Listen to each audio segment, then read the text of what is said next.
Like it's a lot going on. It's a lot going on in the movie. Don't say it unless you mean it. I mean it.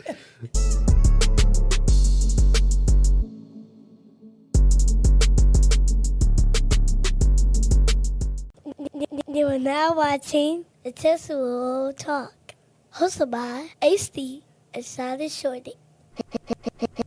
Hit the right button. All right, we are back. And now, do it. This number 3 in a row. I think we in a row finally. We is. Yeah, I was telling who else was that? It was either Bryce or Lee. I was stating how like our momentum keep going up and up when we able to do week to week, which is why I was like so keen on like, all right, look, I know you're finna go live it up this weekend. Let's go. Actually, do you want to be open and open up about Friday? Nope. It was a long night. It's gonna trigger you? Yes. Friday was. I woke up and my car was towed, and that just started a lovely, eventful day. But do you? So let me ask you this then, because I didn't. I wasn't trying to fix your problems in the time the stuff was happening. I literally just asked, was you okay? Because you said that the actual you got like an app for your car or something, right? Yeah, and the app was showing that my car was at home. That's what really was aggravating me. Which was kind of odd. Because was this through I have this thing, which reminds me I need to go to the Honda dealership because they changed something. So now my app don't work. So like if somebody just take my car, I wouldn't know where it is. So I actually need to. They probably just need to probably unlock you or something, refresh it on there. Yeah, they did something and they said I got to take it in and get fixed. But that means we probably should have probably air tags or something in our car. For sure. Yeah, I was so aggravated because I was like, it's showing, and then I was refreshing it and it was showing at home. Yeah, so we need to do. I'm like, hello, is it outside or no? So at this point, zero trust on GPS. Zero trust. What did I do? What have I did this weekend? Oh, before we get everything, you haven't seen Toy Story 5, right? No, just clips. Okay, so yeah. I've seen Toy Story 5, but will not spoil it for anybody who has not seen it. I will say it's a good watch if you have young kids or if you're an adult. I thoroughly enjoyed it. It was a lot of good lessons, especially now if you different POVs. You see the stuff with the screen time. You see the gist of how to teach a child about who's a real friend and who's not when it comes to the digital life. Also, kids, being kids, using your imagination, playing with toys. There's nothing wrong with it. I think it's a good thing. It's something I'll actually see by myself. What is your favorite Toy Story now that you've seen that? Wait, 5. 4 was when they was in the toy store, right? Toy Story 4 is when they was in the toy store? They was in the toy store a couple of times. They were in the toy store on number 2. And then on number 2, yeah. Remember, they were stuck in a toy store where Mr. Potato Head said, "I'm a married spud. I'm a married spud." Is that the one where Barbie was introduced, or was she? That's the one I'm thinking about. Okay, yeah. You got number 2. Wait, so what's 3? Andy? 3 is Andy is going to college or not Andy, Jesse. What's the one where they was 2? So all of that happened in 2. Yeah. Okay. 3 is Andy's going to college and he's getting rid of the toys and they went to a daycare or something, right? Sunnyside. Yeah. Okay, I'm hit. We always have fun at Sunnyside. I really like number 2. That's probably my favorite one with Jesse and then the guy who had to come and fix Woody. Yeah, I'm gonna say number 1's good too though. Number 1's OG and number 2. I'm gonna probably say number 1. From the time I replayed 1 and 2 so much. 3, I was actually pretty old when it came out to where my younger siblings, Same. that's kind of like their first intro to Toy Story. And so they wore that movie out. That's why I could text them right now and say, we all have fun at Sunnyside, and they'll start laughing. Because now they're all grown. They're 18, 21, 22. And then 4, I saw 4 when I was grown too. My sister wore out Fat Albert. She wore that out. That's my movie right there. She wore that out. She wore it out. That matter of fact, that we would probably have a segment later. It's what's top 5 movies you wore out like that. That is top. That. Hey, Major hey, fan. hey. Now I'm going to sing a song for you. That's my song right there. The music was hitting. The music was hitting the whole film. Yeah, because The music was hitting.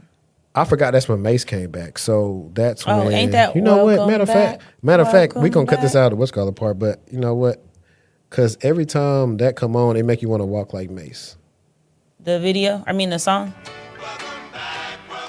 This was a big song too. That whole summer. Yeah, man, how you doing? You good? I know you like that. I know you like that. Ain't he on the podcast? Him and Cameron. Girls in the club, they get You out for me. Wanna smile at me. these rap cats, man, they all got He like be always doing like little dances. On the beat.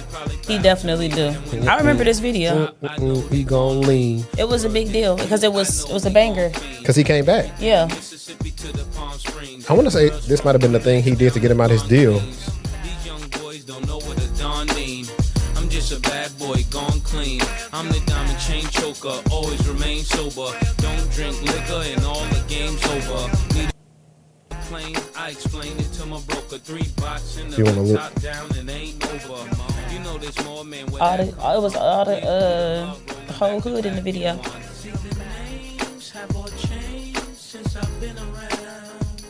Him going in there singing that is so funny.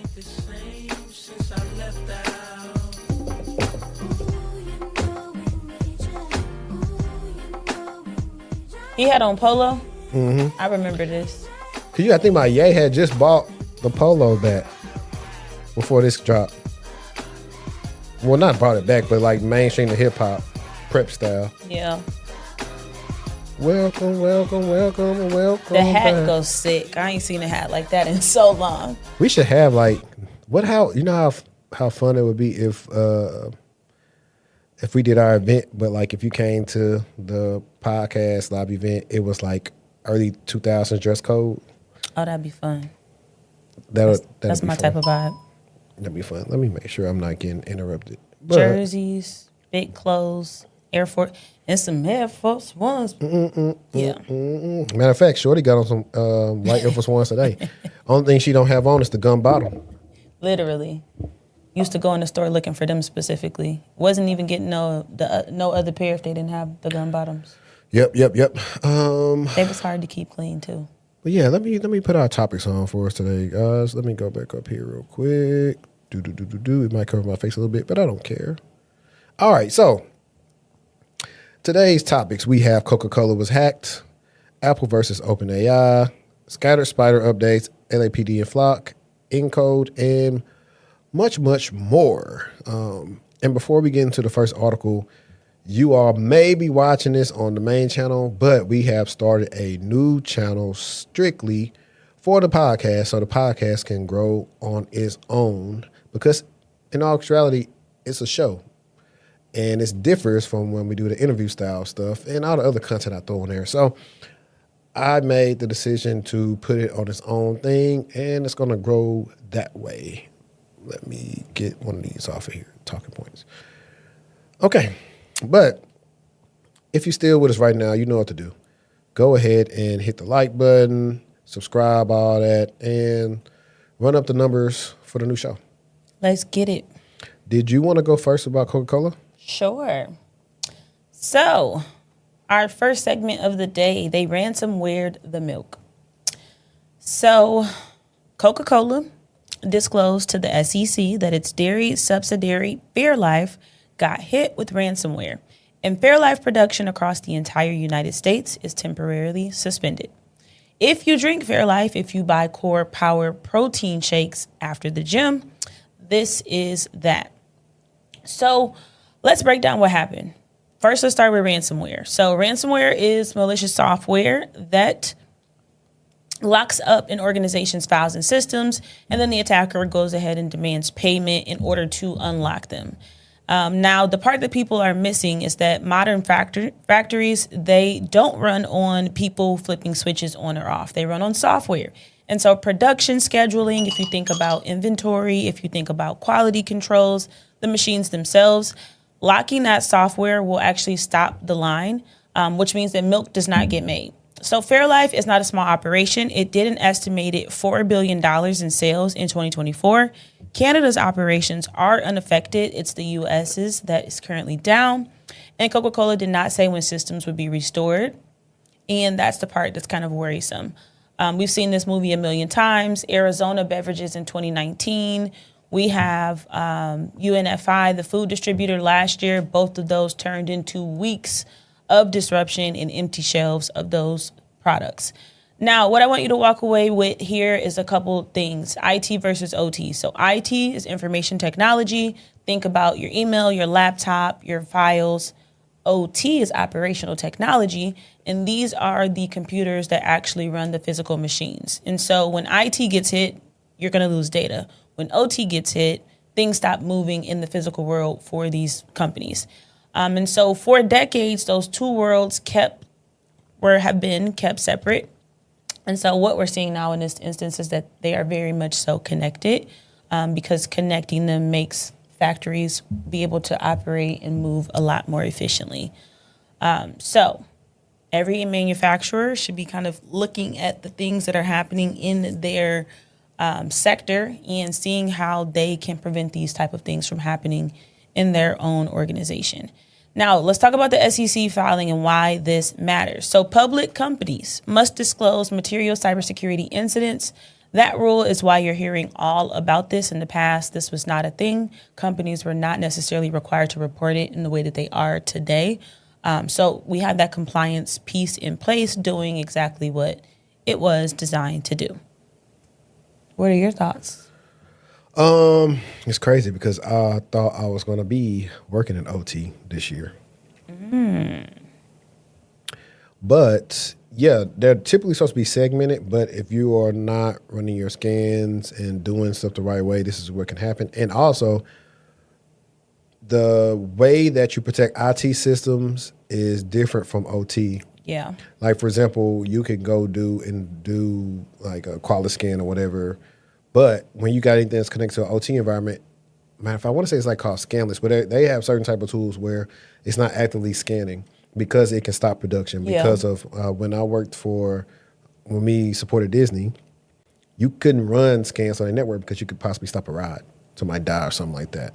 And so that's how important it is. The thing is, OT kind of was not talked about as much. It's pushed to the back burner. Now it's made a return when you have all these tensions with Iran and everything else. Like a lot of that stuff that Stryker hit what I think it was like health tech that people can use, but it's going to eventually get to the OT parts, your traffic lights. A lot of people, when they think about OT, they think about the power grids, but it's our food as well. And food, that's scary. Yeah, stop production on anything. Food, what were we talking about? You was talking about sprinklers, like anything that's operationally hospitals, tech-driven. Yeah, all that stuff. All the things that are critical. Warehouses. So if they got to get some logistics. I think the hospital part scares me the most because people are in there fighting for their lives. They're fighting to save people's lives. And granted, manufacturing is important. Let's talk about utilities. Hey, they hit the energy company. Now you can't. Now your air don't work. Forget now the you can't air. get no water. Ain't no electricity. No electricity, water. No internet. So when you start really peeling back the onion of OT, it's scary. And why it's important, I think that's why people should take notice of this. Now, you know the crazy thing is, when I was searching to figure out what to name, like potentially name this episode, I was like, okay, let me type in Coca-Cola hack. It wasn't too many videos. I was like, why isn't stuff that is this important not highlighted as much as it should be on YouTube or anywhere else? So I was like, that is odd that is not up there. I think that this is a good area for folks to kind of consider diving into, learning more about those industrial control systems, those different solutions, and also looking at a 8K, which is where they would describe whatever the cybersecurity incident that occurred for that public company. So a lot of great things to kind of take away from that article. Yeah, I don't drink milk. And a friend of the show, you got to meet him last year, Gabe. Mm-hmm. Gabe works for OT Gabe's company. The only person I know who does OT. Yeah, him and I think I might know one more. I know one more person that I haven't had a chance to get him on the show. But it's so hard to get into OT. Like It is. OT is, if you luck up and get into it, you'll have a job forever because everybody doesn't have OT experience. Like you could have knowledge of it, but it's one of those things where you can't make a mistake. And Gabe a big dog. He done soared. He always been like that. Shout Yeah. out to Shout out to Detroit. What up, though? Oh man. But so last week we actually talked about OpenAI and Apple and the blunders that they had when it came to controlling their assets, confidential data, et cetera, et cetera. Now we see there's an update on that. So let's talk about it. And I kind of put all this, so let's see. Everything here is an allegation from Apple's complaint, nothing proven. OpenAI has said publicly it has no interest in other companies' trade secrets. Here's what's new. Apple alleges that Chang Liu, the engineer who left Apple for OpenAI, kept accessing Apple's network storage weeks after he stopped working there, and the way he allegedly did it is the part that matters. Hang on. What am I looking for real quick? Give me a second. Oh, you looking for a sound? I had to go find that. Apple says he exploited a rare, previously unknown authentication bug in the complaint's framing. That's a 0-day. A 0-day is a security flaw that a vendor does not know about. 0 days, what? I don't even like how they put this. A 0-day is a security flaw that the vendor doesn't know about yet. It takes 0 days to fix it because they never had a chance. It's the most valuable class of vulnerability there is. Nation states buy them, and an authentication bug specifically means a flaw in the login process, something that lets you in when you shouldn't be able to get in. Now, Apple alleges Lou never returned his Apple laptop, that he told them he had another computer that he allegedly used a current Apple's employee's laptop while she was still employed and he wasn't, that he didn't delete the program giving him access, and that he didn't report the bug, even though Apple says his employment agreement required him to. What? I'm definitely kind of confused right here because what do they mean? What? He What? didn't. What? Let me go back to that. Let's see what it said again. Apple alleges Lou never returned his laptop. Okay, that's one. That he told them that he had another computer that he allegedly used, a current Apple employee's laptop. Oh, that he allegedly used a current Apple employee's laptop while she was still employed and he wasn't, which is kind of interesting. Okay, so for example, I don't understand. So you got a laptop, I don't work there, and I'm using it because I used to work there, but you work there now? Right. Let's see. But he wasn't with the company no more. Right. So why was he required to report? No, you're supposed to return the laptop. Well, 1,000% to that. But I'm saying they're saying that he didn't report the bug. Was this while he was employed or after? Because he was accessing this after. And they're saying per his employee agreement. But if he's not with the company anymore, is there still that reasonable expectation for him to report that Possibly bug? if he's using it in a manner that he's using to access confidential files. If he wasn't, maybe not. So he didn't delete the program, giving him access, and he didn't report the bug, even though Apple says his employment agreement required him so. And then there's the message. Apple says that when Lou realized he still had access, he wrote to that coworker, LOL, I found out I can access the network storage. So funny. I'm screaming. Please get this out of my face. I need to sit here for a second because that message is the whole segment. That is not a master criminal. That's someone who found an unlocked door and thought it was funny. And that is exactly how most security incidents actually start. Not with a hoodie in a dark room, but with the normal person who finds something they shouldn't have and doesn't stop to ask whether they should walk through it. Every single one of you is going to hit a moment in your career where you have access to something you shouldn't. A folder, a dashboard, a database. What you do with that 30 seconds is your entire career. Report it every time. That's the job. But if I'm not working with you anymore, I don't got to report it. That's what I'm saying. That's the part that was confusing in the article because it sounds like they still wanted him to report it because he still had the access. But my thing is... But they're saying, per your employee agreement. But if this and guy it was... voided? If this guy was off-boarded, nobody saw him... He wasn't off-boarded. He wasn't. That's why he still had the access. So that goes back to, remember when I said he lied, or like, is some fishy stuff going on where he wasn't not working with them? They still thought he was working with them? It is on Apple for not requiring him to, one, return that laptop or wipe it. I don't think. And also he didn't lose his access. But the crazy thing is, the moment he said he had another laptop, it's kind of odd, because when do we give you another laptop? Because I can go through and check and see what laptops you have. And technically, if you have one, the other one should be retired, shouldn't be in use. Only special cases when I've seen people have like two machines, where one is like typically like a lab machine, but it's not something that has like all the software and everything else.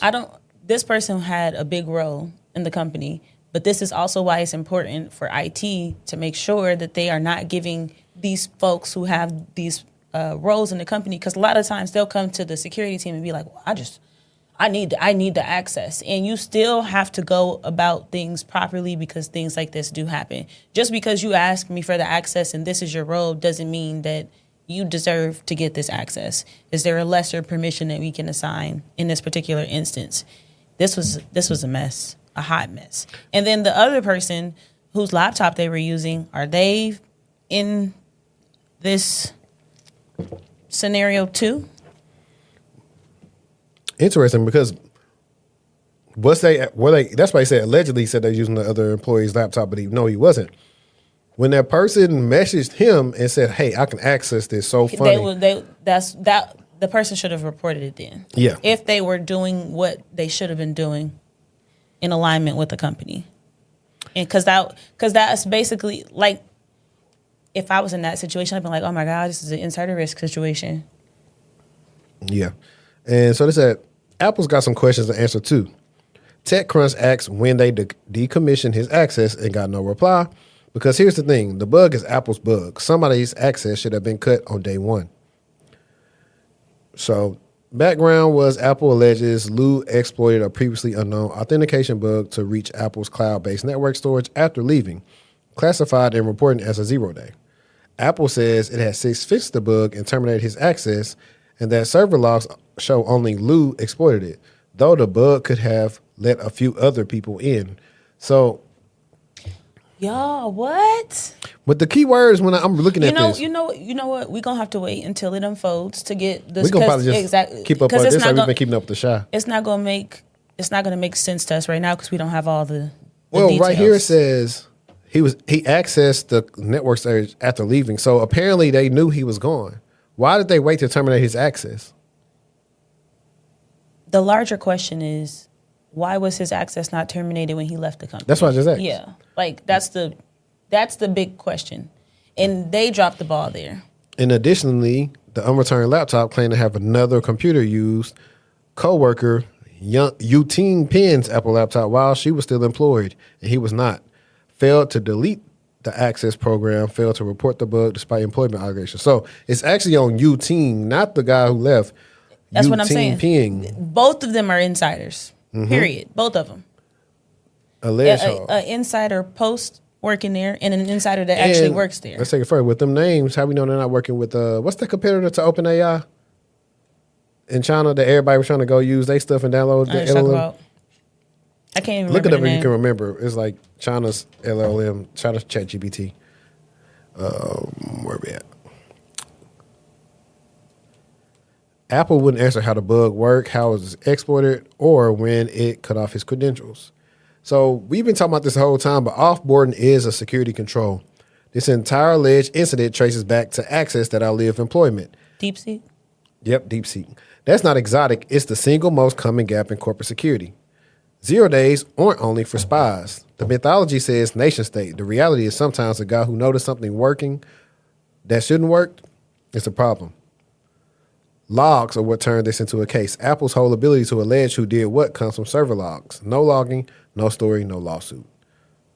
I think that this is a really, really good article for folks to be sharing with their team at work, especially because you do get those requests from said VP who's making it an urgent priority for you that they need this access. But again, this is a prime example of why we have the things in place that we have in place. Just because you want it doesn't mean you need it. And also, what do we have in place for these protected users who are accessing content in our company that is the most confidential and and it has the most business risk if it is exposed.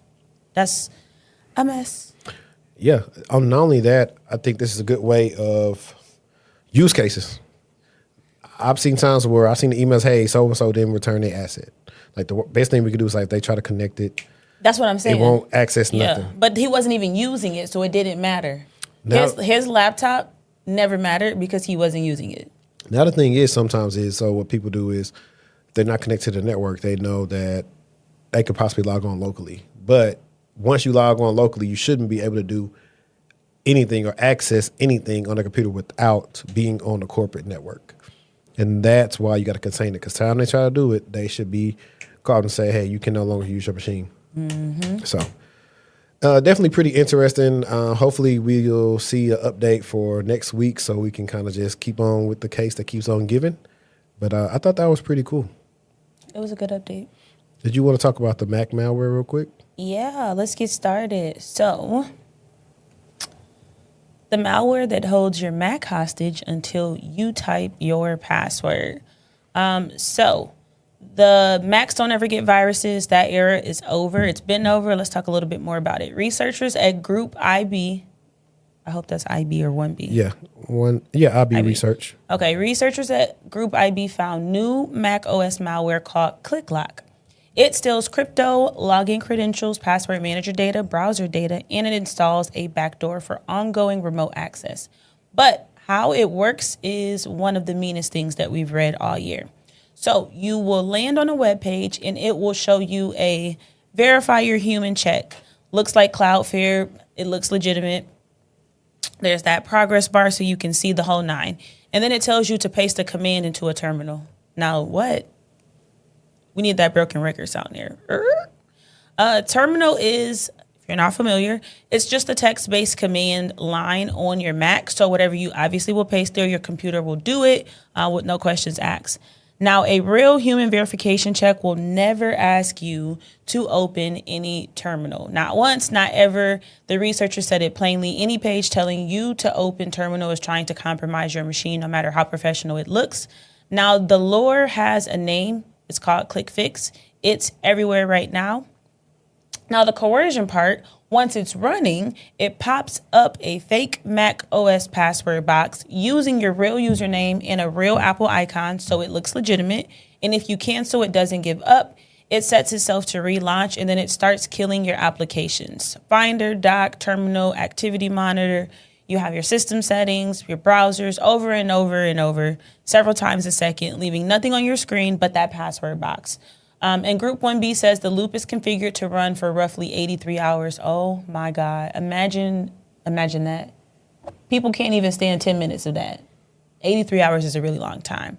So that's 3.5 days. It will sit there and fight you for 3.5 days until you give up and type in your password. Now, if you kind of listen to this article, there's no exploit here. No 0 day, no admin privileges. The researchers were explicit about what kind of happened. The malware works purely through social engineering and forced interaction. So it makes your computer obviously unusable. So unusable that surrendering that password in this case is what feels like the fix will be. So this is more of a psychological attack. The numbers are at least 100 systems and 33 countries since May when Group IB published. So not a single security vendor on virus total was detecting it. So a couple things to take away here. One, never paste a command into a terminal that you didn't write or fully understand, especially not because the website told you to. Two, if your Mac goes crazy and demands your password while everything else is dying, do not type it. Hold the power button down, force the shutdown, boot into safety mode, and that is coming straight from the researchers who have worked on that fix. And number three, text this link of this episode to whoever in your life has a Mac or a crypto wallet right now so that they can make sure that they are protecting themselves. So, yeah, that's kind of what happened here. Yeah. I'm just glad that Mac is finally getting some flack. Because forever, Macs don't get viruses. Mac, no, it can't. Yeah. And that was a funny thing. I think once I started... I'm never going to lie. I used to believe it. Well, once I started working in environments where you had Pre-tech. Mac OS and Windows, and I started seeing like Macs would get adware and other little stuff too. I was like, the only difference is just more people use Windows. So at the time, what was happening is just attackers were writing more stuff for Windows. But as time went on, now they're getting a little bit, tricky, and just pretty much going against the human like they have to do with everything else in order to attack Mac OS. Because I will say for the most part, it's pretty secure though. It's going to ask you about any and everything you do. Do you approve this? Put your fingerprint down here. Do this, do this, do this. Give it access, which, Windows does now too. But I know in the past, it definitely was a little bit loosey with the controls. So all in all, I think if you do have a Mac, that is something you need to watch out for. I don't have time for that. But 3 days, 3.5 days. I'm just thinking about somebody. But why are you posting stuff in the terminal? You ain't never used terminal before. I would never do that. This is the type of stuff you got to tell your some grandparents might have Macs, but this type of stuff you got to tell your grandparents, your aunts, your uncles. I think, I'm not going to say everybody, but I feel like more people my age and maybe a little bit younger and maybe a little bit older would know that is something that you don't do, because first of all, you're not even using the terminal on the regular as a Mac user unless that's your lane. So if you're never getting into this application, it should kind of be like a red flag, like, hold on, I ain't never even used this before. For sure. Now, guys, do you know we always say that? What? I was watching like an episode when I was getting dressed. Like, we say that all the time, for sure. Yeah, that's our in between to get to the next topic. It's either that or bet or that's dope or whatever. But no, let's have some fun.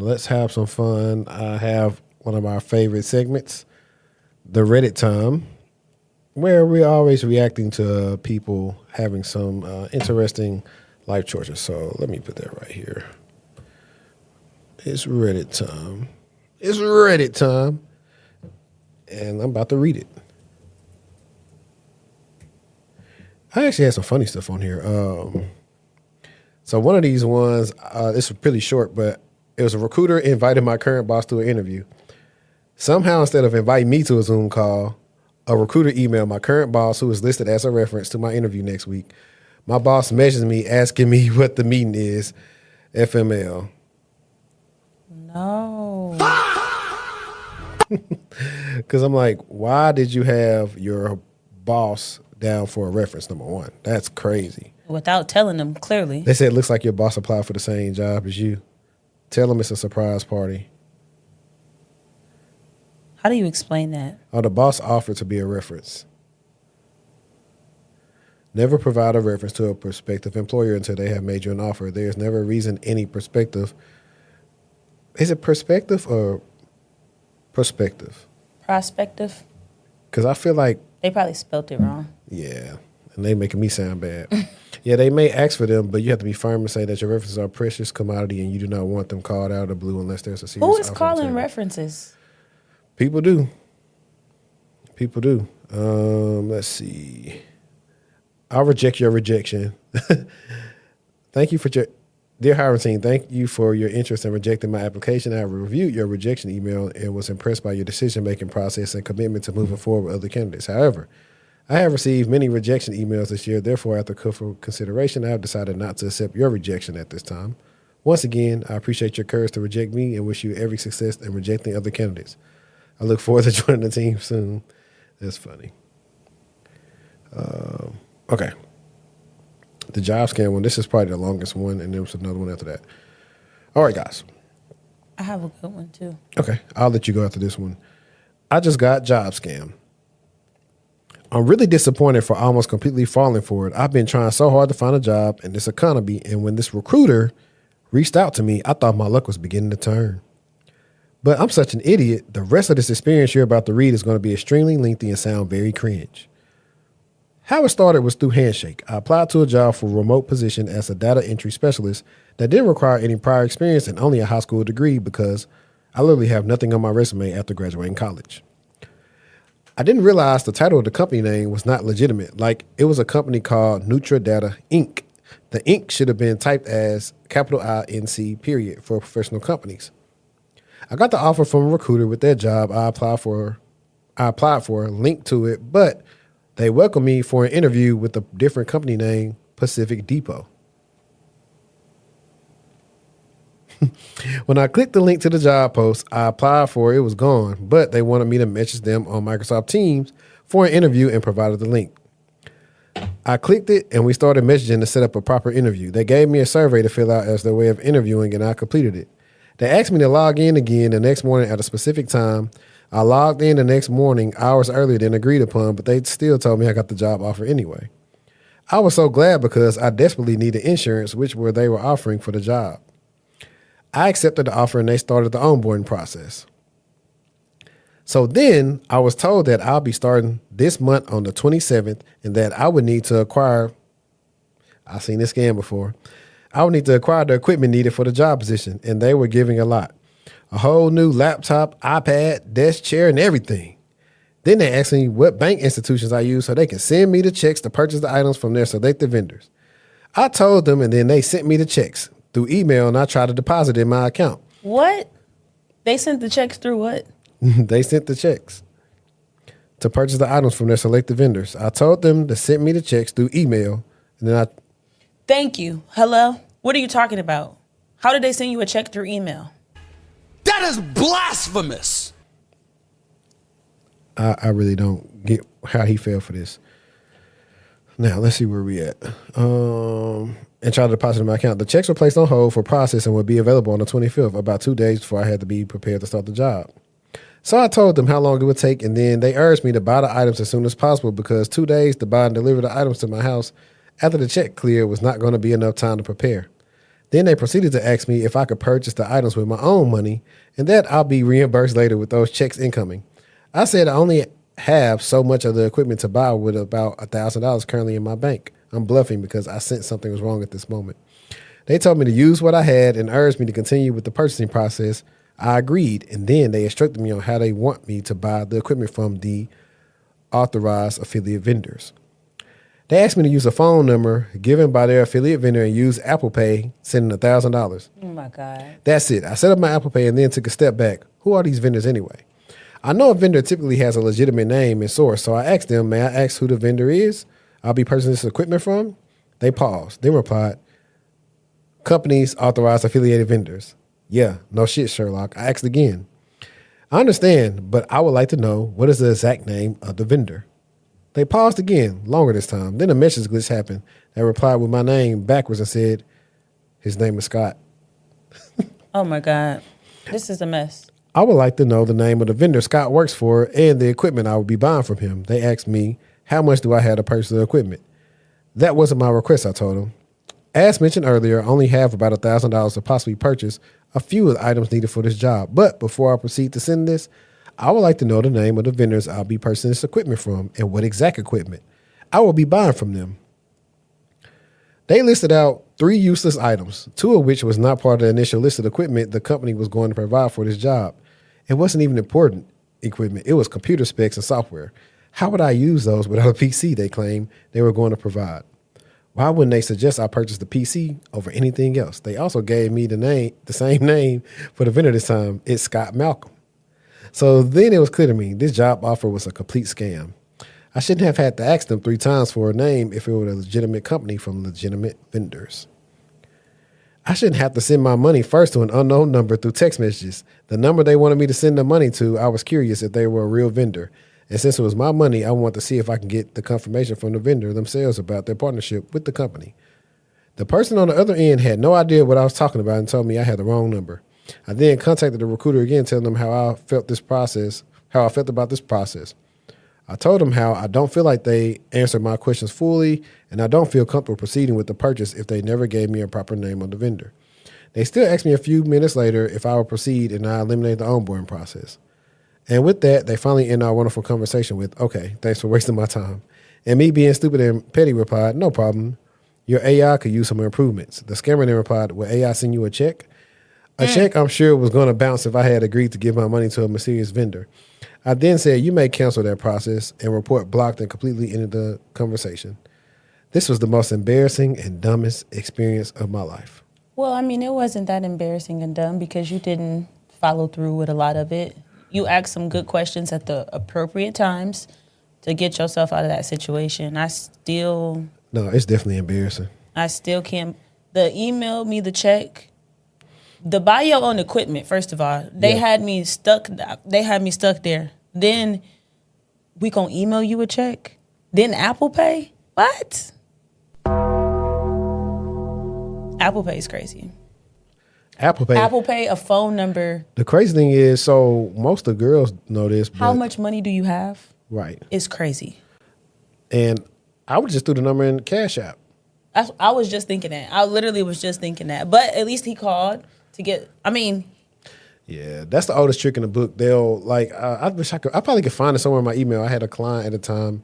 They really were trying to get a job at the time, and they were so anxious to get one to where it was one of them things where they had to fill out a survey and say, "You got the job." I was like, "You think this job paying you?" I forgot what they was paying him at the time. We're trying to allege they was going to pay him, but it was like 75, 85,000. I said, "You think they're going to pay you $85,000 and all you had to do was fill out a questionnaire?" Mm-hmm. I said, "This is not legitimate." And he was like, "Dang, yeah, you're right. I should have known, but I think I was just anxious." Yeah, I know, genuine.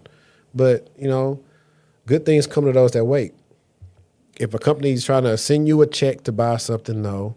Mostly, you would never have to buy company equipment to work for somebody. If anything, they have these different type of ordeals where, like, you get these allowances to where you could buy stuff for your home office and then they'll reimburse you, stuff like that. But it's not to really do the job. It's like, oh, I want me a computer desk or I want a new chair. I feel like that's illegal. What? What they were trying to get him. I mean, duh, the whole thing was illegal, but I feel like that's illegal. Yeah, they like there's got to be some. Yeah, because there they was has to going be to some take separation. they was going to take the of money and then leave him stuck with whatever happened. Because usually you have a company card, Mm-hmm. which is tied to some sort of bank account that the company is then liable for. Well, not even that. I'm just talking on a lower level of, well, if you starting a job, because everybody don't get a company card. Well, no. Before that, though, if they're asking you to purchase it, that's what I'm saying. Oh, yeah. Usually, you have a corporate Yeah. card, but if in this circumstance, usually there's an online inventory, and you go through and you choose. They might give you some options to choose which device for your particular role, or it might already be this is the device we have slated for everybody that starts. Like, it's insane. Nah, facts. Okay, I have a good one. Okay. Final year cybersecurity student looking for ideas for my graduation project. I thought that this was really good for folks that are more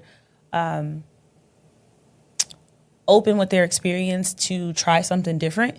So this is what someone put on Reddit. They said, "Hey everyone, I'm a final year cybersecurity student and I'm currently trying to decide what to build for my graduation project. Rather than making assumptions about what people need, I thought it would be better to ask those who actually work in SOC, Blue Team Incident Response, Detection Engineering, or Security Engineering. From your experience, what's the biggest frustration in your day-to-day work that today's tools still don't handle well? It could be anything, whether it's investigating incidents, dealing with false positives, alert fatigue, lack of context, repetitive manual work, poor integration between tools, or something else entirely. If you could have one new feature or one completely new tool built that would genuinely make your job easier, what would it be? I'm not trying to promote anything or do market research. I just want to understand the problems professionals face so I can build something that's actually useful instead of another project that solves a problem nobody has. I'd really appreciate hearing your thoughts, even if it's just a small annoyance that you run into every day. Thanks." And they got some really, really, really good responses on it. And I just wanted to point that out as a Reddit being just another area where you can go and get some feedback. You could as easily post this type of stuff on LinkedIn and hopefully get some responses as well. But I thought that this was a dope use of one's time to try to because this person is lucky they can even pick their projects. Yeah. I mean, so what I'll also tell this person is that just because the problems may have been solved already, don't mean it was done the right way. Mm-hmm. Think about how many tools we have that do the same thing, yeah. but one is maybe better than the other. Yeah. So don't think that if you try to do something that's already done, that you can improve on what's already been done. Because sometimes you don't have to reinvent the wheel. Mm-hmm. And it's not about who did it first, it's about who did it right. Preach. Drake said that, by the way. But no, I mean, what's something that'll make your day easier? I bet I know what it is. An agent. I know, but Yeah. I was gonna take it a step further. a fully functional AI deepfake agent that could just join your calls and could talk for you. They sound just like you. Oh, don't talk for me. You would be, let's say, for instance, you would be sitting over there and you're looking at the agent and it's you, but it ain't you. But you listening, but you talking back through the agent. That way you ain't got to be on the call for real. I like. And the agent is listening better than you because it's listening. I do like. I love an agent. If an agent could help me square away, like, this is what I think you should focus in on. It requires it to be plugged up to a lot of different things, but that would make my day a lot easier. Yeah, 1,000%. For me, I mean, we are using a lot of that stuff, though, to be honest. I have some of those capabilities available to me, to use. I would just have to build it out myself. But, yeah, I don't want to. Yeah, we are, all our tools now, have, AI in it. Now, whether it works the best or not, neither here nor there. But I don't know. Now, personally, for me, I need a good agent that could do marketing for me that I don't have to do all the marketing. Preach. So if I can do that, that'll definitely help me, which I know I probably could. It's just a lot that got to go into building it out and connecting it so it sends out everything when it needs it. But the hard thing is, no matter what different AI tools there are, whether it's the Opus or any other tool, it never gets the cuts just right the way that I would probably like them or that would resonate with whoever's watching the content. So it's one of those things where you always got to... You still need that human touch. Human in the loop to kind of go through everything and see how it's playing out. Let me see. Did I have one more for Reddit time? That was a long Reddit. Oh, this was a good one. So the question would be, do degrees in cybersecurity create incompetence in cybersecurity? And here's the Reddit 5 days ago. I was legit the first graduating class in the U.S. to have a BS in cybersecurity. My first job was at a Fortune 500, and everyone was shocked to see me in the room because it's historically been for people halfway out the door, trying to retire with 5 to 10 years of fatter paychecks. I quickly learned that while the concepts I learned in school applied and were valuable, this was also because no one took security seriously at all. So the best practices didn't really exist or weren't real known. We're talking early 2000s. My best friend happens to work for a major insurance company in the cybersecurity department. We've had plenty of long conversations, and basically it comes down to the fact that the more companies who are hiring younger security people with BS degrees, the more incompetent those companies are in their security department, and the less coverage and payouts they end up getting because of this. I disagree, but let's keep on going. These days, your 20-year industry experience is far more valuable, and everyone knows the core concepts around security just being in the industry that long. So not only is the degree oversaturating the market, it's also making companies less secure in general, as managers put blind faith in someone with a diploma that says they're an expert over the experts that paid their dues through decades of experience. I'm curious to what other people think about the quality of work you get out of graduates. I always discourage getting a cybersecurity degree and think everyone should get a much broader one because especially I think it's bad to start off in a niche education when you don't even know what security really is. In many ways, and many may want to go down a different path after they have 5+ years in the industry. Disclaimer, I got out early for greener pastures and the insurance people, so I'm curious if you see this in person, half my information is hearsay. Hey, the first comment said, after reading this twice, I still have no clue what you're trying to say. Just because you get a degree does not mean you're an expert. I don't really. And just because you have 20 years of experience also does not mean you're an expert.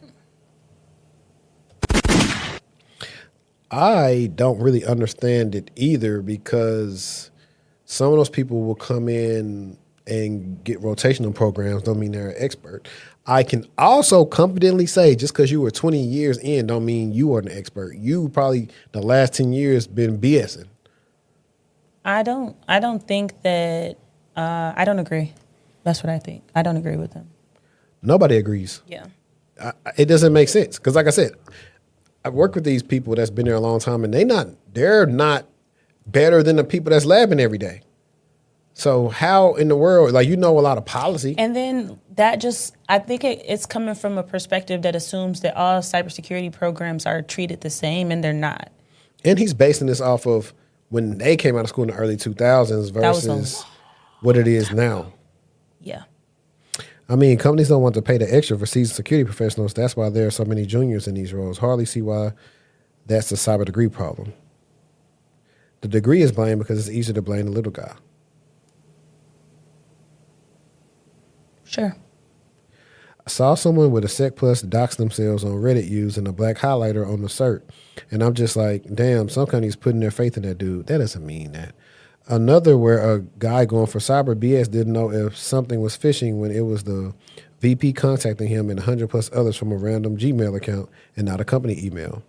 Another where a guy said 8 gigs of RAM was useless for finance school and light browsing, not realizing what the speed was or how well optimized it was with the hardware, and he got dragged in the comments. That's IT. Well, I the was same just point. about to eat that one up. Yeah, so it's like, I don't know. I really don't agree. I think this is one to put back on the audience and saying, hey, how do you feel about cybersecurity degrees? Do you think they're incompetent or not? Which I don't. I just don't. I really wish I could talk to the person because he's probably older. If he's talking about early 2000s, I was 18 by 2010. And so we're going to say this person was already probably close to 30 by the time I was 18. So now he should be, what, close to 50? So they got a different perspective on things. So I really don't agree with that because it doesn't make a lot of sense at all. He didn't really, it was more opinion based. It was really nothing that stated that why that person couldn't do the job. Like, because he was talking about, like you said, theory and concepts, so you don't know things, but you don't know what some people did in school, which is right here, plug in SNHU. So we'll be sponsored by SNHU. So it's 2025 and cybersecurity is still all the rage. Breaches are at an all-time high and so are cyber salaries. But there's a problem you keep running into. Cyber jobs you want to land are requiring a degree and you don't have one. Let me introduce you to today's sponsor, Southern New Hampshire University, SNHU. SNHU has a flexible online program that also touts one of the lowest tuitions in the country. SNHU is an affordable, accredited nonprofit university that has dedicated career advisors, webinars, internships, and wants to prepare you to enter or advance in the workforce. There's a 32% projected growth of information security analyst roles through 2032, and according to the Bureau of Labor Statistics, the median security analyst salary in 2023 was $120,000. In SNHU's program, you can learn about these critical subjects: cybersecurity foundations, networking, incident response, risk management, enterprise security, and more. As a cybersecurity professional, these are all important courses. If you would like to know more about SNHU's program, then please visit snhu.edu/textual or click the link below in the description. Matter of fact, I might put the clip in from my guy, Rob Burst. Mm-hmm. We were having a client call the other day, and we were talking about how he was enjoying SNHU so much with their program and how he's actually doing things with the program, and he is learning stuff, and it's not just all paperwork and certs. And I was like, cool. That's what I'm glad to hear. Again, back to that article, all programs are not treated the same. All programs are not supposed to be the same. Some stuff is supposed to be quick, fast, and easy for you. Some stuff is supposed to require more from you. Facts. Did you want to get on Cybershortieee? Yes. All right, so 5.5 years. Cybershortieee gets sentenced. So the UK's National Crime Agency announced that 2 young men have been sentenced for the cyber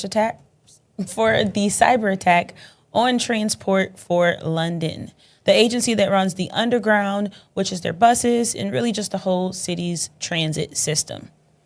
Tala Jubair, 20, from East London. Owen Flowers, 18, from Walsall. 5 years and 6 months each. They were both leading members of the group known as Scattered Spider. Scattered Spider has been one of the most disruptive cybercrime collectives over the last few years, and their signature isn't elite code, it's actually social engineering. If you're a long timer here, we have talked about them time and time again, so hopefully that rings a bell. But they are notable for calling help desk, impersonating employees, SIM swapping phones to steal the codes that are text to you. The FBI cyber division said exactly that. Data extortion, SIM swap, social engineering, same thing as one of our segments that we kind of talked about today. Now the damage is 27,000 employees had to physically go into an office to reset their passwords. 148 systems went down. 29 million pounds in losses and recovery. But it's which systems that got me. Dial-A-Ride, the service that provides transport for vulnerable Londoners, disrupted. Concessionary travel cards, Oyster photo cards for children and young people, the refund system, so people were out of their money for even longer than they would have been on a normal circumstance. When people picture a cyber attack, they picture a corporation losing money. Look at who actually got hurt in this particular circumstance. We have disabled individuals who couldn't book their ride. We have kids who couldn't get their travel cards. The most vulnerable users of a public system are always the ones who feel in outage first because they are the ones who usually have fewer alternatives. The NCA said if the attack had actually shut down the transport network, the estimated cost to the UK economy could have been up to £56 billion. When Flowers was arrested, he was at that moment in the middle of hacking 2 American healthcare companies. Investigators seized laptops, towers, hard drives, USB sticks. One laptop had a screenshot of network connectivity to TfL infrastructure. It also had videos he had recorded of his partner accessing TfL systems during the attack. So they recorded themselves, obviously. Obviously, they kept it. They both pleaded guilty on the morning they were due to stand trial, and the NTA credited TfL for something specific.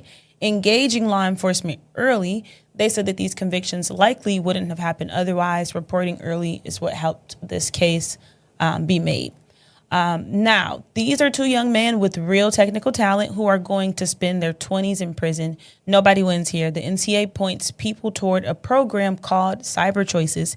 It exists specifically to help young people with these skills use them legally. I learned about this in school.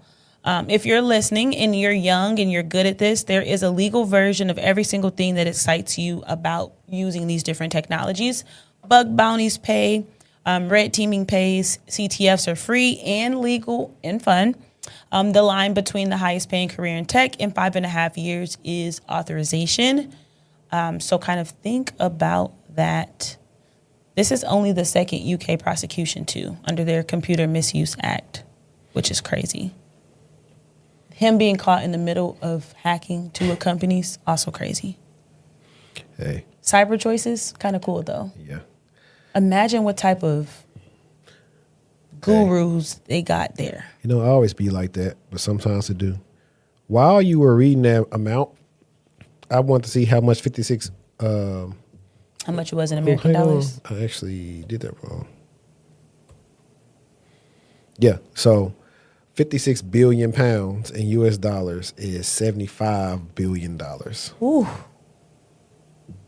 That's a lot of money. And I don't think America doesn't have the most consistent public transportation system because some cities don't have public transportation. I don't know about states, but I know like a lot of cities in the DFW area, they don't. Hold on, to that number real quick. I beg your pardon? That's a lot of That's bread. a lot of money for just transportation. Yeah, that's crazy. But yeah, I mean, I think that, so one of the things that happens is once you catch these people and they start facing consequences, it starts making people second guess what they're doing. And then a lot of times these people will eventually get jobs somewhere because they were able to do some stuff to their networks or whatever. Like, how did you do it? 5 years is nothing, first of all. They'll be out in like 2 years probably. 5 years. And they're going to be in that cyber program and they're going to go work and help those folks over there do whatever it is they're trying to do. That's crazy. 5 years? That's a slap on the fingers, not even the wrist. Let me see. Speaking of that, let's switch the mood up real quick. Let me go here and let's have some fun. My ear is itching. What that mean? Put it in the comments. What does it mean when your ear? Ain't somebody talking about me? You finna get some money. No, that's your hand.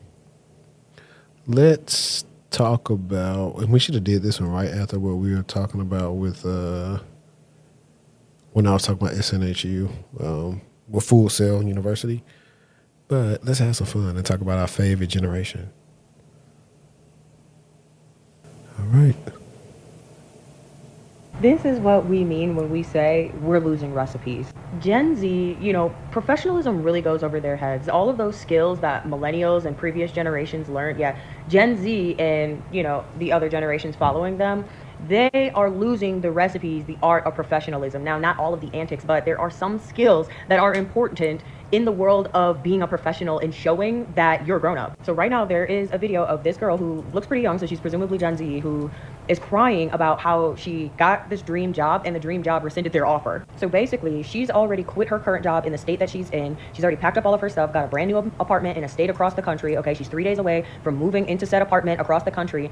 The dream job, okay, they had certain deliverables that needed to be signed, notarized, and sent in by a certain date. She did not do those things, and so they rescinded the job offer. And this is where the skills of professionalism really come in, okay? Because somebody was supposed to teach her that while she was in all of her excitement getting all of those things together, she needed to be prioritizing, right? The deadlines that her job is giving her. Deadlines are not suggestions. They don't give you a grace period when you are getting paid to deliver a product by a certain date. Now, we all know that most of the process of getting a job these days is some BS, but the gist of the other things like having deadlines and schedules and such, that is to show that you are able to meet deadlines, because when they start paying you for this, you're getting paid for that.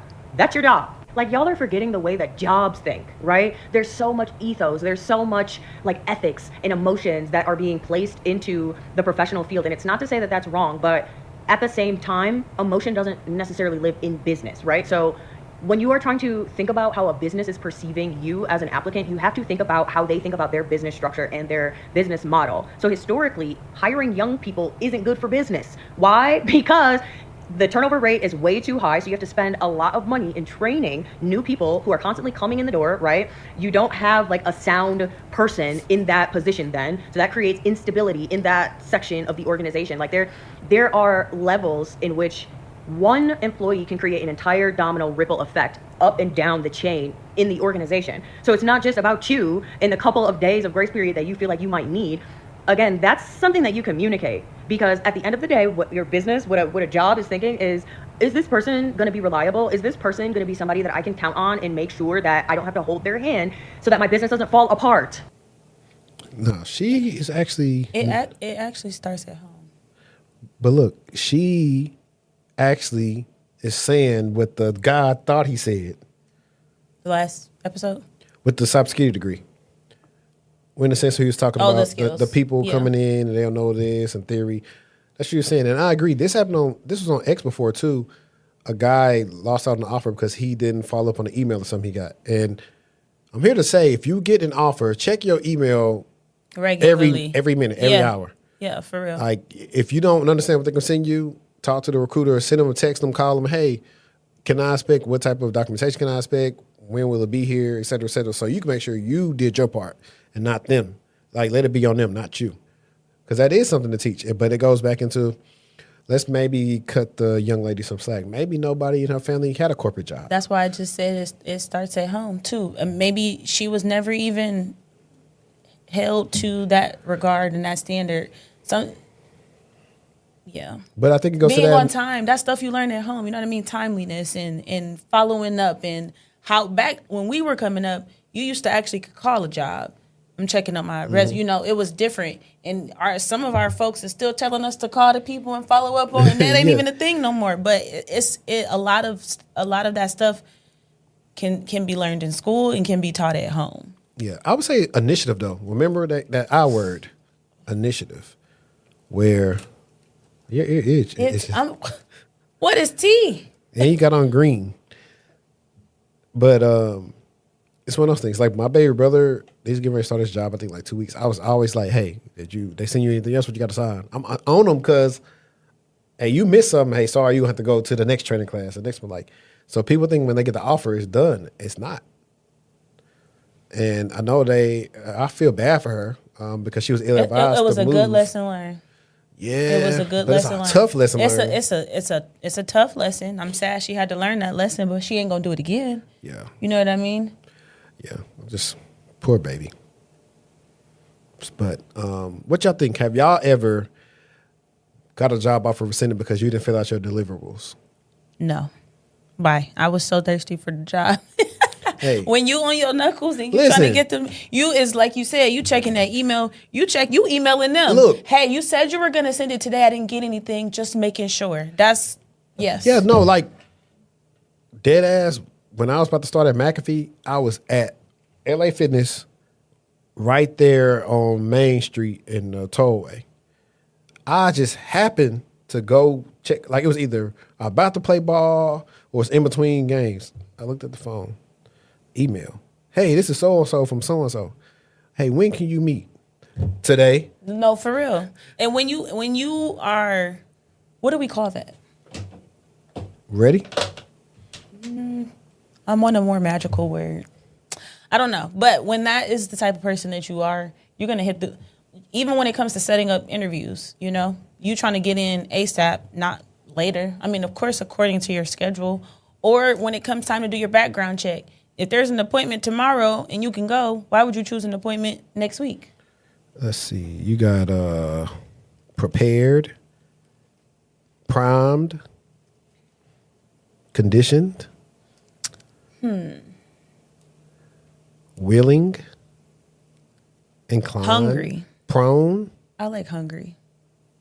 favorable, prompt, predisposed, responsive. I never seen this word before. Desirous. Desirous. Oh, desirous. Oop, got me. That's right. It's from based off the root word would be desire, but the way it's spelled, it made me think it's earious. Enthused, accommodating, quick. I think hungry. Oh, one of our favorite rappers' words. Expeditious. Expeditious. Yeah. T.I. Nah, he said Expeditiously. that day, it was like, when can you start? I said, when y'all need me. No, that's how, like, seriously. And then because you're eager, and I'm not saying this young lady wasn't eager, but times are different. No, the fact, listen, you know how be dedicated and ready you got to be to go home, to put a suit on, to go meet somebody. They wasn't in no suit at all. I had that suit on all for like 3 minutes. And then also too, we getting back to a lot of because my brother just got a new tech role and he interviewed in person, and I'm like, bro, I've never interviewed in person for a tech role. That's crazy, real crazy. Bit me back right there. While we are on the job topic, I thought this one was pretty good. That's not it. Now let me. That boy got stretchy pants. That boy got stretchy pants. What 5 movies did you burn out as a kid? Easy. Major Pain. That's top for me too. Yeah. Major Pain. School of Rock. Little Rascals. Little Rascals for me. Roll Bounce. 3 Ninjas. All of them. I'm gonna say Baps. I'm gonna say Major Pain, Fat Albert, The Clumps, the first one, The Nutty Professor. Actually, The Nutty Professor, because The Clumps is the second one. The Nutty Professor and Little Rascals. Burnt them up. Hey, if you are watching us still and you're in the comments, can we get a spolioli? What is that? You didn't burn out Little Rascals and not know what that is. When they do the hand like spolioli. I haven't watched it in a really long time. I can do a word for word. I haven't watched it in a long time. But I do like watching movies that I used to watch a lot as a kid, as an adult. Like when I watched Baps, I was offended. I was like, who wrote this? You got to go Tyson on them, girl. Who wrote this? It's about 2 ghetto girls. Like, it's a lot going on. Blaxploitation. It's a lot going on in the movie. Don't say it unless you mean it. I mean it. Nah, we always laugh at that movie. It's still funny, though. What she said, we finna go to the bathroom. After he funny. couldn't buy them what was it, like $2? The beers? I think so. Ladies get in free. Ladies. I can word for word that down. I can tell. That's your movie. That's my movie. Mine is. I be stemming off. Major Pay too. Matter of fact, hang on. Because y'all know this is my movie, because watch this. Let's do this, Johnny. Is that Chris Tucker? They pitched the voice up, but that's Sweetness. From what movie? Robots. Oh, I was not a road bouncer. Really? I only watched it a couple me see times. if I can hit it real quick. It was big, but it wasn't my thing. I remember the plot. Let me see. Make some noise for Sweet. I can't even do it that high. I can't do it. Man, I used to be able to do that sweetness. Tal. That I'm was skating with now. Bow Wow. Bow Wow was arguing with his dad in the garage. Brandon T. Jackson, Journey Smollett, Megan Good, Nick Cannon. Brandon was on the roof for some reason. Wesley Jonathan. Who? He was on the roof in the movie, on a rooftop or something Who? in the movie. Brandon. I made that up. You think about a lottery ticket. I'm Two separate 1000% movies. thinking about You lottery think about, I ticket. can't eat. Yeah, I'm thinking about lottery ticket. Yeah. But let's play this one real quick. It's she's talking about why she don't like one-way AI interviews. I personally refuse to do one-way interviews because as a Black woman, all of the major AI systems have shown to have error rates as high as 35% for women specifically of color. So when you have a darker complected person, it is harder to determine whether or not, the look on my face is just my general resting, B face, or if it is, in fact that I am hostile or angry or, something. But they're using basically those visual indicators to determine whether or not I'm a good cultural fit. And we see a lot of this going into the pipeline for employment, for jobs. And I think that the outcome is going to be that we're going to start seeing a lot less diversity in the hiring, because, the systems are going to basically pick the people who are what they feel is the best fit. And I think that until we get those biases addressed, these systems trained, then we're going to continue to start seeing some of those downstream impacts. I agree, though. Is that? I mean, I know people do AI interviews, but is it more popular than what I'm thinking? It's trash. I know it's trash. popular. I've seen it on TikTok. They'll keep asking you the same questions over and over, or they might in the interview. I don't even like even if it's not, I don't like one-way interviews because. What's a one-way interview? Well, like when you have to answer like when they ask you the question and like you'll record You got to do a it. response. It's just weird. I've done a couple of them. And I don't like them. I didn't get them jobs either. I was going to say, I think that I hope that in this AI world that leaders, especially those in recruiting, I hope that they see how important it is for a cultural fit. You need to actually talk to that person and not allow an AI tool to make its own inferences about if this person is good for your culture. Just like she said. Yeah. I don't. How you gonna know if I'm good for the culture if you ain't ever talked to me? Yeah. You got a point. And not me talking at the AI because you're talking at it, not to it. I don't know. I didn't know. I knew it was happening, but I guess I don't understand how big it is right now. Right. And then let's go to the ghost job thing, and then we'll get back on track with Flock, and then we'll close it out with the Nolan AI stuff and whatever else I'm missing that we didn't bring up. 5 snacks as a kid. What was you eating? What was your snacks? Honey buns, Star Crunch, zebra cakes, Nutty Buddies, and I'm gonna go. What's the cupcakes? The Hostess cupcakes. The white ones, or the orange ones. Oh, you was too greedy. You was too greedy. I'm gonna say.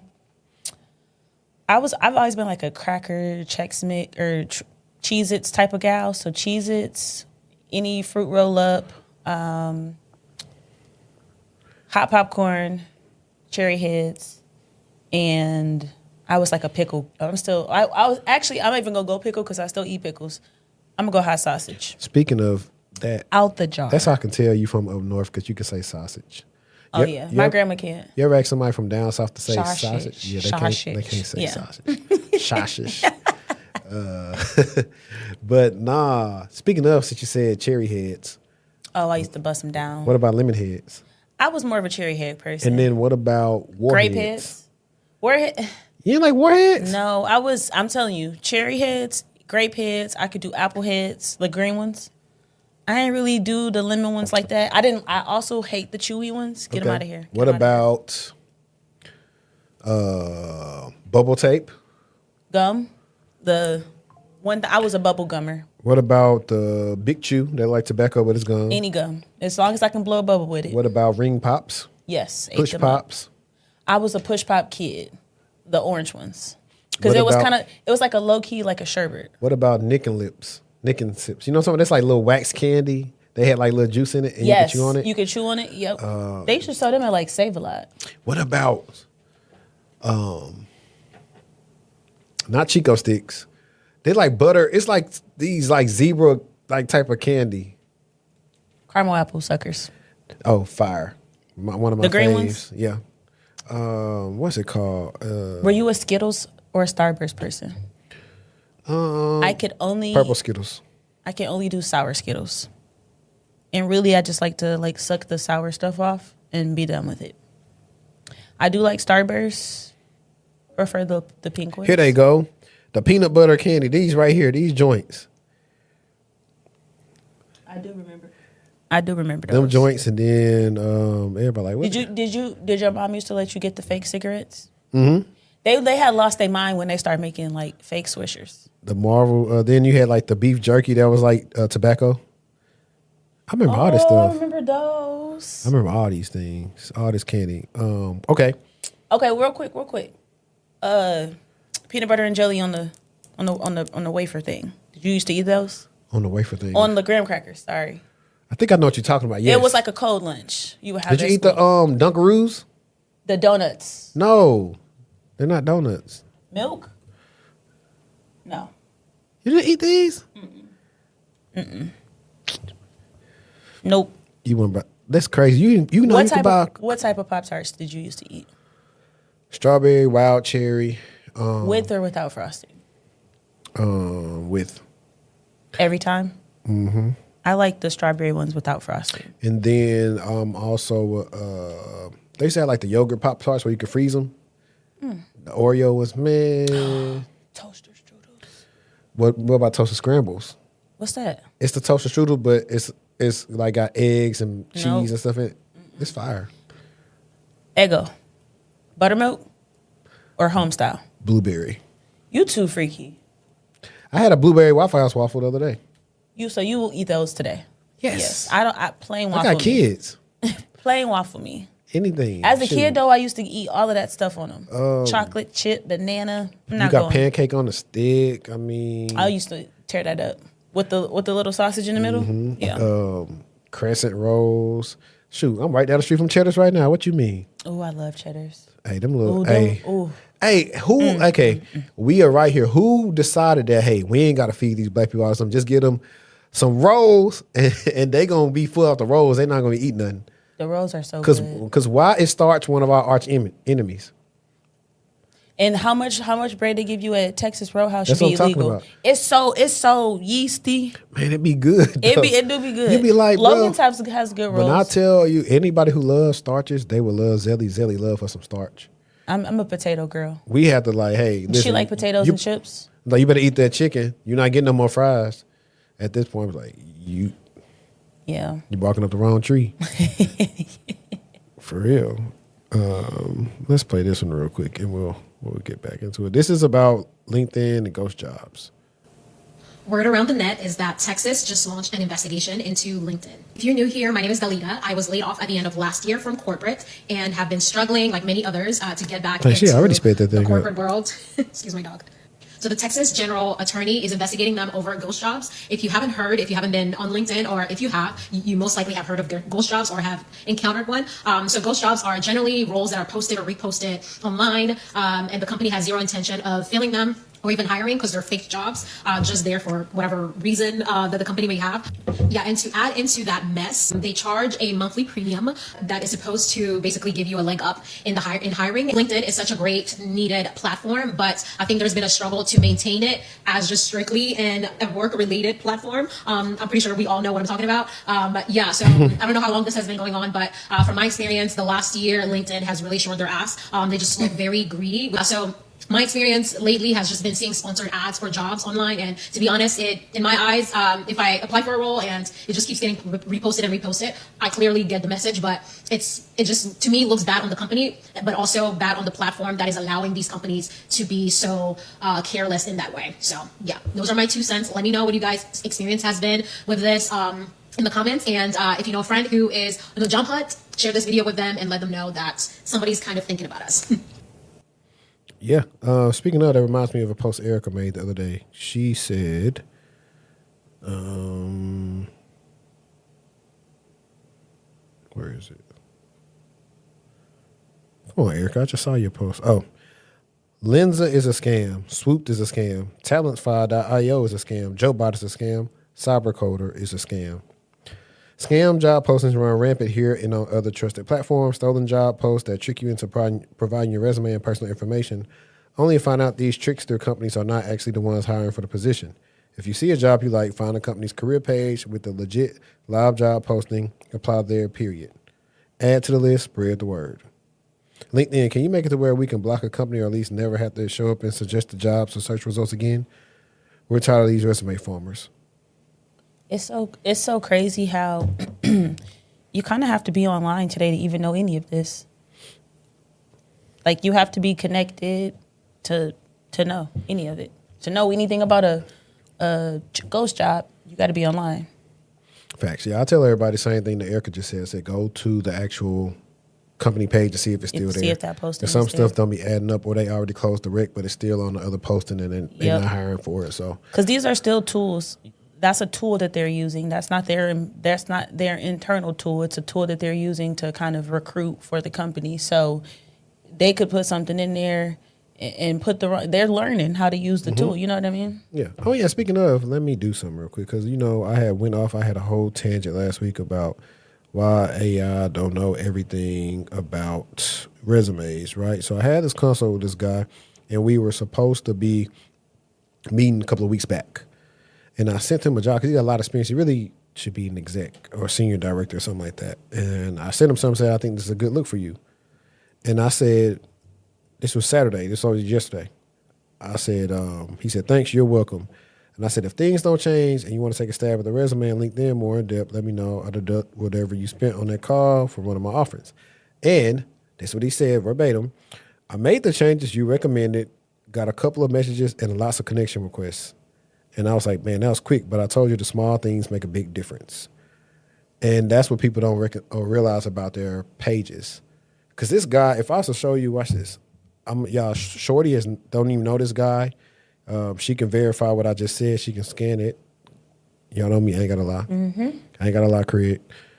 So, like, now look at this guy's stuff. He was telling me he went a while where, like, he was not getting no emails, no nothing. You can scroll. He wasn't getting emails or anything. And I'm like, bro, you have a lot of experience. Your email should be, like, they should be breaking down your email. And so I kind of just made Did he redo his page? He probably made some tweaks I told him to do. I had him remove some stuff or change some things. I had him adjust some stuff on his resume. He got a lot of experience. Yeah, that's what I'm saying. Ain't no way possible you should not be in another role. I like did he change this too? His headline? I would have to go to our Loom call to see if it looks good now. Or I don't know what it looked like before, but it's giving you enough. I think he had most of this last time too. But he has a lot of experience. But that's the thing. It's just like you gotta tell that good story. What is it? I was talking to somebody. I was saying how, and the girls, y'all can get with this, the perfect little trinkets or accessories can make your whole outfit. That's the same thing when it comes to your LinkedIn or your resume. Oh, for sure. The smallest things, a little changes, whether it's a format change or whatever, or certain words that we remove or add to the LinkedIn can make it blow. I'm going to give you an example. I think mine says cloud security. What cloud? I put in parentheses Azure because somebody was like, well, maybe you should be a little bit more specific into, I love feedback. So I put Azure in, and why are you talking to me about AWS? Does it say AWS? Does it say GCP? Does it say any of these other providers on there? So the little things. Yeah. Because in-mails are crazy. If it's not listed, why would you be asking me about it? No. And that's facts. That's facts. Speaking of, have you ever seen a movie Denzel had called The Little Things? What's it about? He is I want to say he's a detective, and he's working with this other detective at this accounting. Somebody got killed. Is it for a little girl? No. I think so. There's like a serial killer on the loose. Maybe. And it's called The Little Things. It's like an underrated Denzel movie. It's not like I said, it's not the best thing. And I feel like we talked about that last week, but I can't remember if we talked about it or not. But I know that we are supposed to get back into Flock. I'm reading, or you reading? You. Okay. LAPD walks away from Flock. LAPD, the third largest police department in the country and one of Flock Safety's biggest government customers, is letting its 3-year contract with Flock expire. The reason they gave on record: serious concerns around civil liberties and civil rights, particularly privacy and the data being collected from these cameras. Flock runs automated license plate readers, cameras mounted around your city that photograph every plate that passes, log the time and location, and make that searchable for police. Flock has at least 80,000 cameras across the U.S., and the cameras are operated by Flock, a private company in Atlanta, not by the police department using them. That's the big issue here. This isn't a police database. It's a private company's database that police officers or whoever, that they are then able to query. LAPD's CIO said they're discontinuing until data privacy, security, and sharing concerns get ironed out contractually. They're not banning it forever. They're saying not on these terms, and honestly, that's some really good leverage here. LAPD isn't alone. Mountain View, California, South Poland, Maine. Some of those cities cited concerns that federal immigration officials were using the cameras to track people in violation of local sanctuary policies. Now, the part that people should think a little bit more, the part that should matter to everyone, regardless of politics, is accuracy. Researchers have documented a rise in motorists being pulled over, detained at gunpoint, or jailed because of false positives from license plate readers. Just last week, a journalist at The Drive described being tracked for days and then boxed in by police because a flat camera misread the plate on a loaner review car as stolen. A false positive is when a system flags something as a match that isn't. And a spam filter, a false positive is annoying. In a system that dispatches armed police to your car, a false positive can be a life-threatening event. So if you kind of think about who bears the most risk when police approach a car believing that that vehicle is stolen, and for some of us, that's not really a big hypothetical. Now, there's a security story that's kind of in here too. So Flock has had lapses that expose cameras and data. In one case, 404 media was able to watch themselves on publicly exposed Flock cameras. Lawmakers have pushed federal regulators to investigate, warning that many police logins to the system aren't protected with MFA by. And 404 Media reported the DEA used a local officer's password without his knowledge to run immigration surveillance searches. Yuck. So we know what MFA is. I'm not going to break that down again. But if a nationwide surveillance tool or police surveillance tool, if those accounts are not behind MFA, they are literally just one phish password away from those keys being released. Now, Flock says the expiry caught them by surprise and that they're confident they can clear up misconceptions. They wouldn't say which misconceptions, but I think that this is kind of what accountability looks like when it is actually working. I'm actually really proud for NYPD because... You mean LAPD? LAPD. No, it was NYPD, I thought. No, it's LAPD. LAPD. I'm proud of LAPD for kind of standing on business when it comes to that. That's a lot. First of all, when you are one of the biggest police agencies, you do kind of get to show other folks what's what you are agreeing to be acceptable risk, and then where you're kind of drawing the line. We already know California is a different state in its own. They have a lot of other things that in place that other states don't. So I think it was a really good stand, and I'm proud of them. I stand with them. So I'm not biased on this take, but I think I have a little bit more insight than the average person when it comes to this, as I was like in a brief process with them. Because I brought up that thing, the public feed stuff. I brought up In your interview? Mm-hmm. How was that received? Cool. I was talking to the product security dude, actually, when I brought that up. So I brought up the things where they're bringing up about the police using it the wrong way. So here's the thing. Everybody points the finger at Flock, but it's no different than your company using AWS, but they didn't put up the parameters to make things safe in AWS, the standard security processes.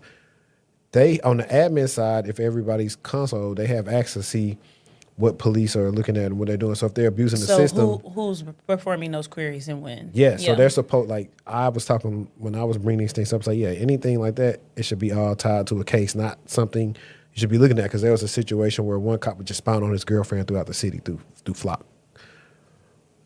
So don't aggravate me. They have built out things, but the thing is, we already know how cops are trying to act like they're so morally worried about us. And it's like, one, it's a cost to everything. So does that mean they won't be reviewing? They probably recording the footage, or is they going with somebody else? It stays. I asked about that too. I think it stays on the.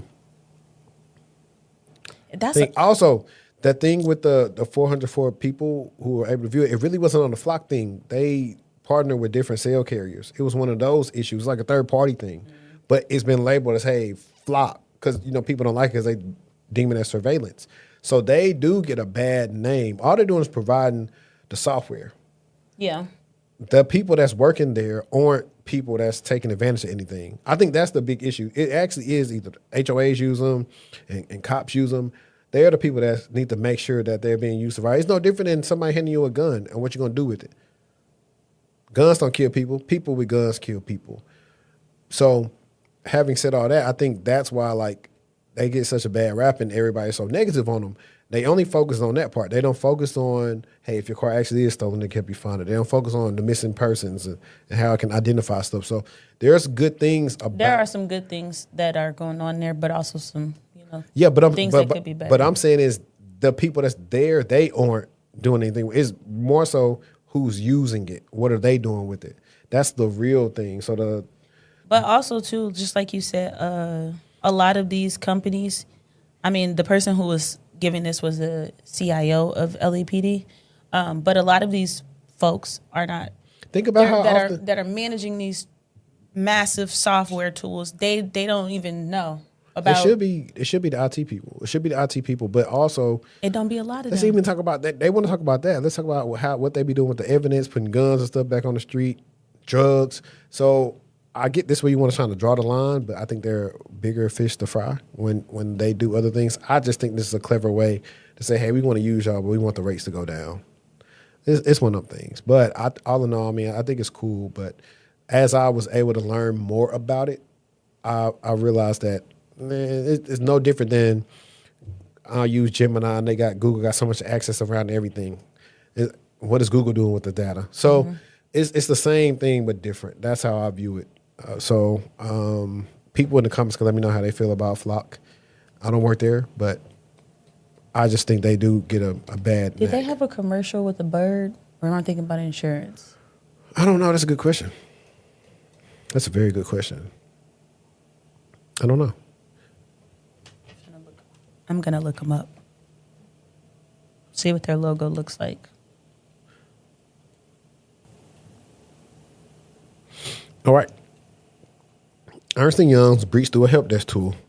One of the big four accounting firms, they have 406,000 employees, $53.2 billion in global revenue, clients in 150 plus countries, is notifying customers of a data breach. The entry point, a third-party support ticket system used by EY's IT staff and support tickets. It turns out sometimes had documents attached containing client tax information. And that's actually a vital point. A lot of times if we found out like a third party that uses like some type of tool or whatever, you got to put out these different issues for them to fix. We always say, hey, do any of our tickets contain any proprietary information? So I just want to throw that out there. Think about what a support ticket looks like. Hey, IT, this file won't open, and you attach the file. Nobody thinks of the help desk as a data repository. And you're right. When we actually break it down, there's so much knowledge in the help desk. People be sending you and your stuff ticketing you don't system. even need. And this is another security thing. I learned. I didn't even think about that. This is a good. I'm feeling this one. Yeah, and it's another security thing I thought about is years ago working at Optiv, the principal guy pretty much not schooled me, but taught me something. When I was like, hey, why don't we submit whatever we're doing for detection rules in Snow? And he was like, well, we don't put in a service now because if we had an insider, they start looking at how we write detections, what the detections about them, and maneuver around them. We need to only have them access to the people that need to see them. So a lot of people don't think about that. And most people that, if you are a ServiceNow admin or whatever, it should be RBAC. It's only should be certain stuff you should view. Like I can view different things based on my role because we need access to view changes, tickets, and everything else. If you're a regular person, you really should only be seeing stuff that's related to you. But let's keep going. That's called data sprawl, and it's everywhere. The timeline. The attacker accessed March 28th to April 12th. EY detected anomalous activity April 23rd. Notifications going out now in July. Man, that was 4 months ago. Long time. Yeah. No, 3 months ago. 3 months ago. Inserts the R. No, I'm right. 4 months ago. EY says it secured its systems, notified federal law enforcement, removed the unauthorized access, and has no indication of misuse or targeting of specific individuals. Affected clients get 24 months of identity monitoring through Experian. Boo. No group has claimed the attack. And notice the pattern for the third time. It wasn't EY's system, it was a vendor's. Look at your own ticketing system at work. What's sitting in old attachments? That question is a free win you could bring to your manager on Monday. Nobody thinks as the help desk as a database, but that's exactly what it becomes, one attachment at a time. And then help desk is working with everybody. HR, VPs. There's no discrimination. There's no, everybody's calling help desk. Right. Let me do this one because I think it's a callback to last week. Since it's very it's very quick. So a follow-up to last episode, we told you to go turn off that Instagram toggle so people can pull your photos into AI images. Meta removed the controversial feature after the backlash. I want y'all to sit with that. We covered it. A whole lot of people made noise, and the company reversed course inside a few days. 2 lessons. 1, user pressure works and faster than regulations do. 2, go check your settings anyway. When a feature gets pulled, toggles don't always reset and features come back in new forms. The habit of checking is the actual win, not the outcome of any one fight. 1000% agree because TikTok be doing some interesting stuff. I do go in my TikTok settings a lot and just double check and make sure that there isn't a new something. And if I don't know what it means, I'm going to put it into chat or Claude and be like, what is this setting in TikTok? We talked about it. Y'all made noise and it got pulled. Don't let anybody tell you paying attention doesn't do anything. Real quick, Sister Act 1 or 2. 2. What's your favorite song on there? I sing because. I knew you was finna say that. I knew you was finna say that. She ate that up. Of His course. eye is on the sparrow, honey. Lauryn Hill. Rugrats in Paris or Rugrats Gone Wild? The first one. Gone Wild. Really? All I like on that one is should I stay or should I go? Take me there. I want to go there. Let's go there. I remember as a kid. I remember that being out. We went to go see that like in theaters as kids. I remember seeing it. Favorite Jim Carrey movie? Probably Bruce Almighty. Yeah, Bruce Almighty. I know what you about to say. What? Ace Ventura, Pet Detective. No. The Mask. I was going to say that, but I think Me, Myself, and Irene. That is a good one. Oh, you know what's good too? Liar, Liar. Liar, Liar is a real good one. Actually, The Grinch. The Grinch. I can't wait till Christmas. I'm so excited. Midsummer. Can't wait till Christmas. Guess what I've been listening to? I've been on my Cybershortieee, been listening to 2 Chainz a little bit. Hey, 2 Chainz. I told you motherfucking right. I like KO. That's probably I can listen to that. I can listen to that every day. We know. KO. That came on for me one day.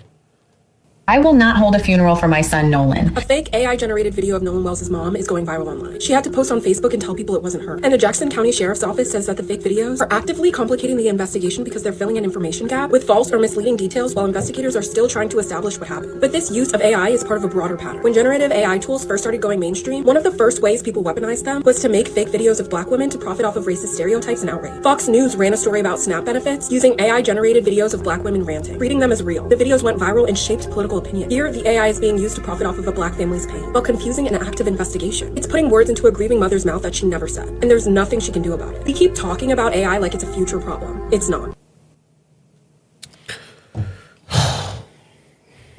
We just both exhaled. Exhausted. It's exhausting and it's sad. Yeah.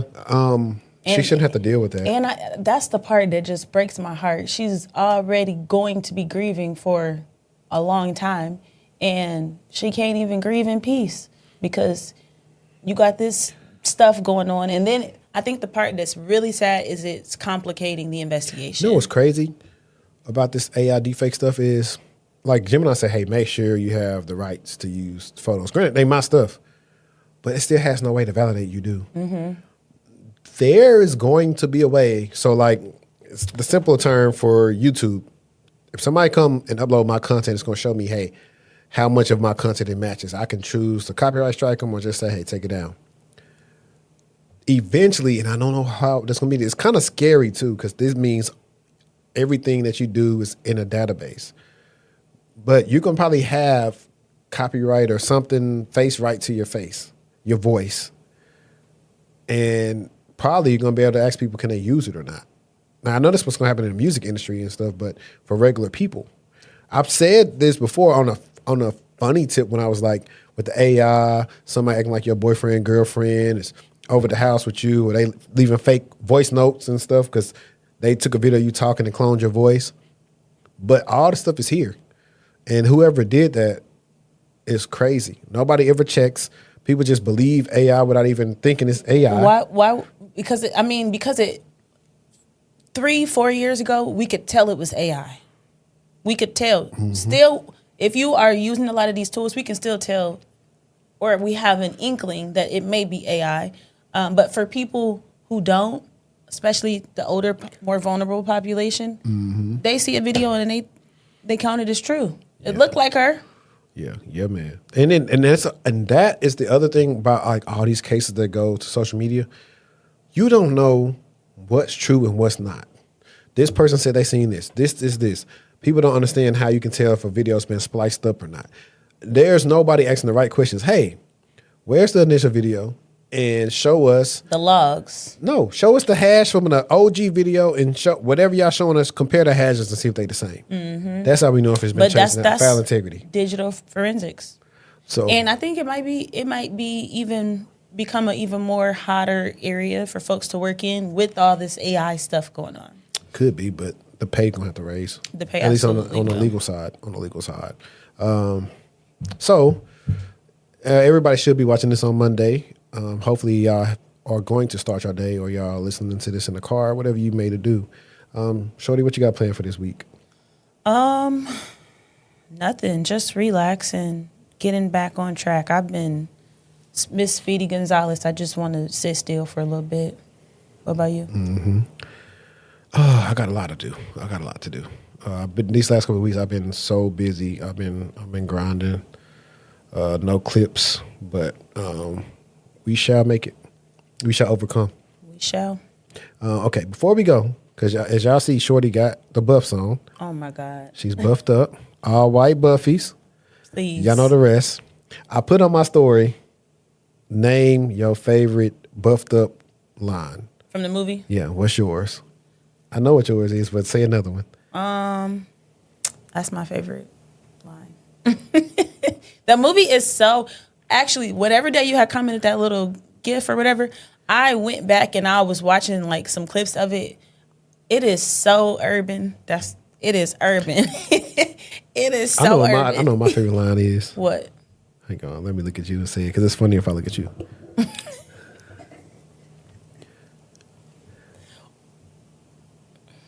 You let a nigga steal your glasses? Like, shh. Or he went up to them little dudes and said, hey, you seen anybody with glasses? Or Guido got the fake glasses. Yeah, he's the Bow Wow audition. It was so much going on for a pair of glasses. It was so much going on. Why they trying to explain up? Because the movie started off with the dude stealing the glasses. Hey, man, if you ain't got the Buffy, so you got Buffy issues. The way they was running through that house, the way they was hiding behind houses, the way that it's a good Cash Doll in there. That's what I'm saying. It's so urban. She looked so different. I mean, she still looked like herself, but she was way younger when that came out. Yeah. How old you think Cash Doll is? Because she acting like she ain't older than me. She's 40 something. You think so? I know or she's in her late 30s, I think. My man that I met off YouTube, he from Detroit too. He was like, Cash Doll went to school with them. She like, if I'm 34, he says she like should be 35, 36. Oh, I'm sorry, Keisha. Got you all bent, sis. I think she older. Why? Well, where would she get out of lying? Everybody lie about their age. Why? Why not? Why so? Why so serious? But guys, we have made it to the end of our scheduled program. Appreciate everybody that tuned in with us. And make sure you subscribe to the new channel. We got a lot of stuff in the works. But until next time, we out. Peace.